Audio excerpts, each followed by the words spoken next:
Hello everyone, welcome to my platform. This is Creative Ends platform. I am making a satin turban.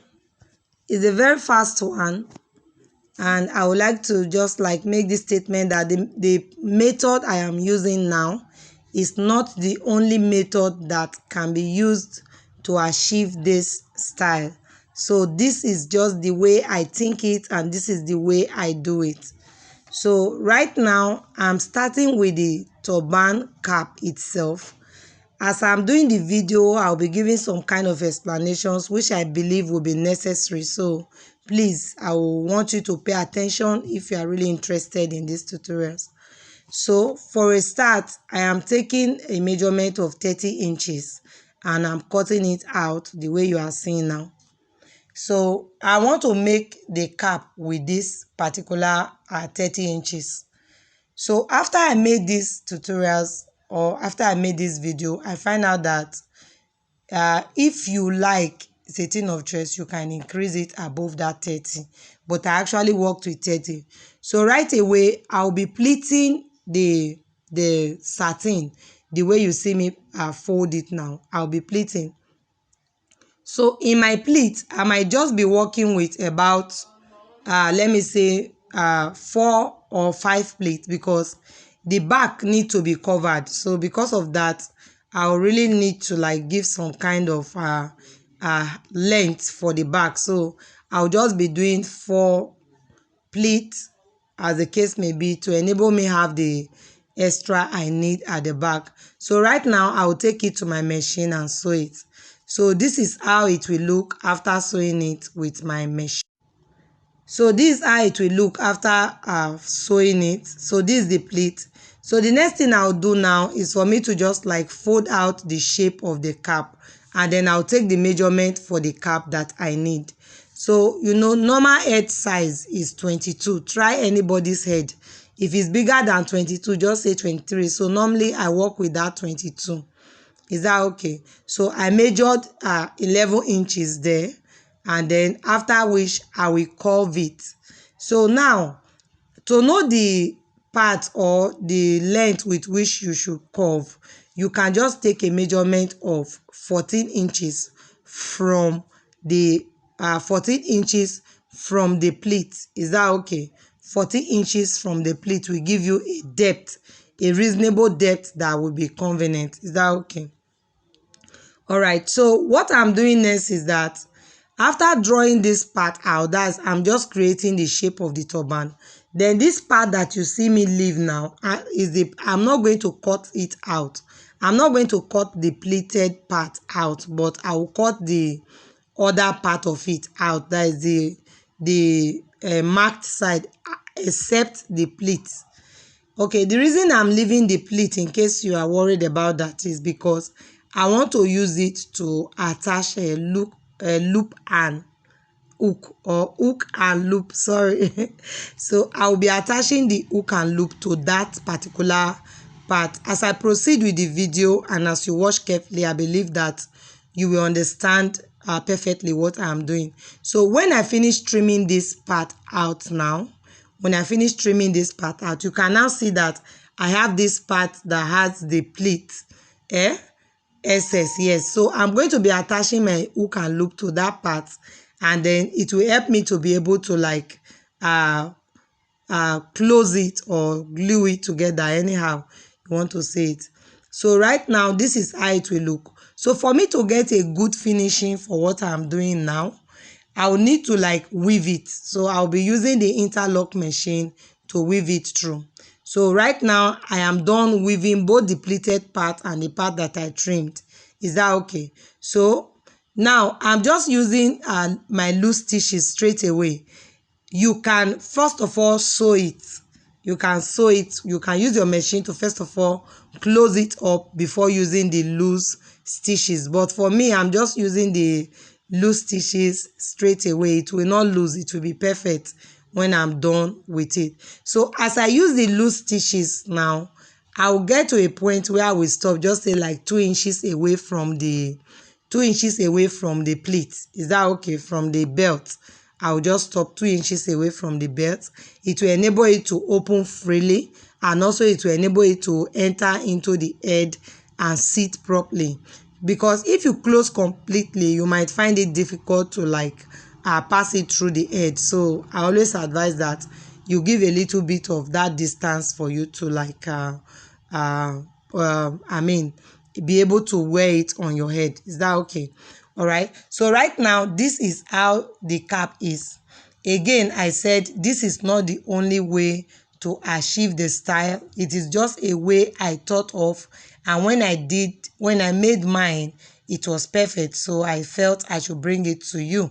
All right, so this is how the cap will look, and of course it will be facing up the way you see it. The way I fix it now, it will be facing up. So let me just attach the hook and loop, and I will come back to show you. So I am done attaching the hook and loop now. So remember that the hook and loop has one part facing up and the other facing down. So the part facing down is the part that we are going to be using for the roses. The part facing down is the part I will be using for the roses. Now, 2 ways you can fix your roses. It is either you fix the roses on this belt, or you fix the roses on the part that you pull together, leaving this part underneath it. This part is just meant to like make the cap firm on the head. Is that okay? All right, so I'm done with the cap. I'm just going to talk about the roses briefly. So to make this rose, because I actually want it to be big, I actually want it to be big, I want it to be full, I want it to look the way it is looking at the picture.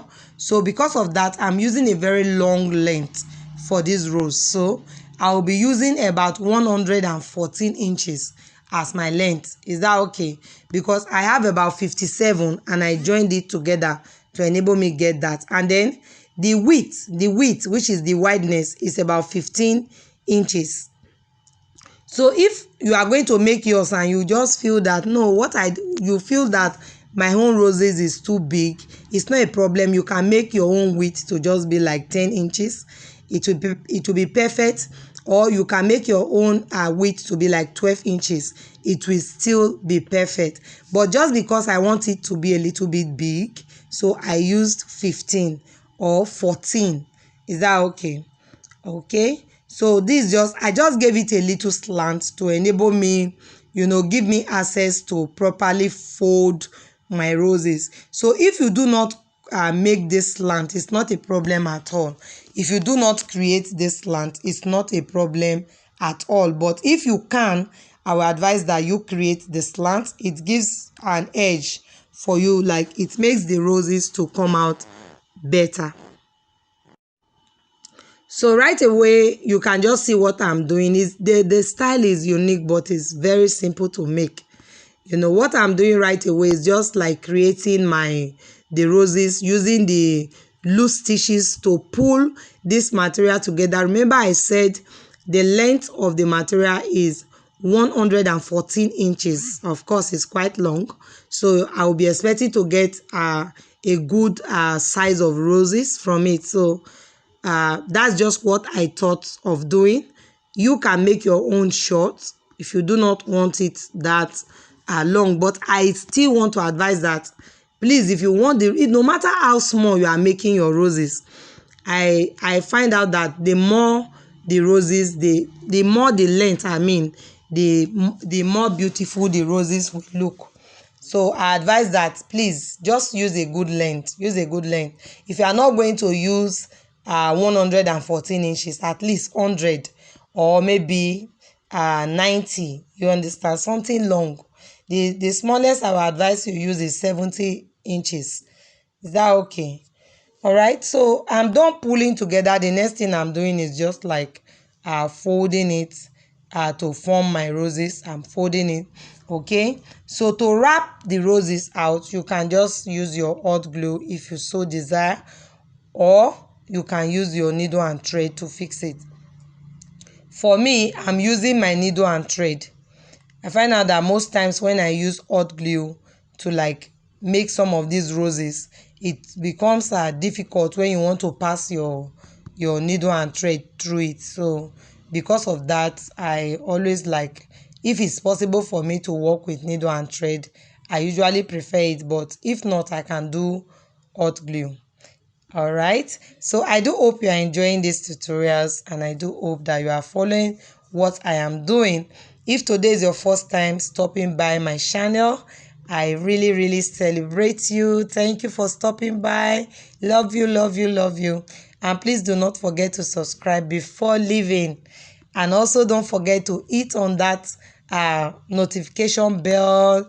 Don't forget to touch the like button. Everything you do in this channel makes me happy. If you have any comment, please don't forget to drop your comment. I love reading the comment. I love it. So please, I do appreciate every aspect of your activities here. Thank you so much. All right, so the rose is ready. It is ready.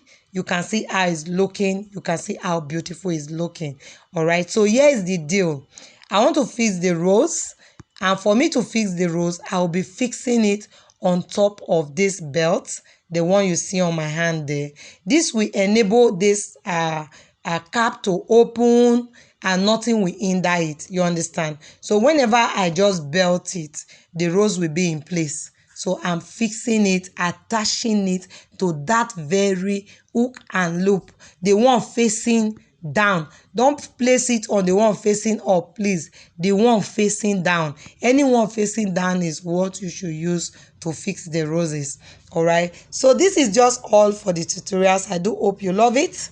I'll see you in my next video.